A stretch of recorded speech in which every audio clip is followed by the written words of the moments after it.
তোলা না দেয়ায় চুলের মুঠি ধরে টেনে রাস্তায় ফেলে মার। এফআইআর নেয়নি পুলিশ, হাইকোর্টে মামলা অভিনেত্রীর। তোলা না দিয়াই জুটল মার। এবার তোলাবাজদের হামলার মুখে বাংলা ধারাবাহিকের চেনা মুখ অনুমিতা দত্ত ও তার মা।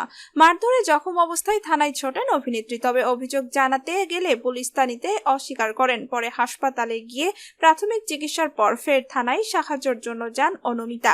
তবে তারপরই পুলিশ কোনো সাহায্য করেনি। এই নিয়েই ডোমজুড় থানার বিরুদ্ধে অসহযোগিতার অভিযোগ তুলে কলকাতা হাইকোর্টের দ্বারস্থ হয়েছেন অভিনেত্রী। ঠিক কি ঘটেছিল? পঞ্চপাণ্ডব সাথী সহ বেশ কিছু টিভি সিরিয়ালে অভিনয় করেন অনুমিতা দত্ত। তার অভিযোগ, দুদিন মা বাবাকে নিয়ে হাওড়ার ডোমজুড়ে বোনের বাড়িতে যাচ্ছিলেন। ডোমজুড়ে একটি দোকানের সামনে তাদের গাড়িটি পার্ক করা নিয়ে বচসা বাঁধে। দোকানদার তার দোকানের সামনে গাড়ি রাখতে বাধা দিলে তাতে আপত্তি জানান অনুমিতা।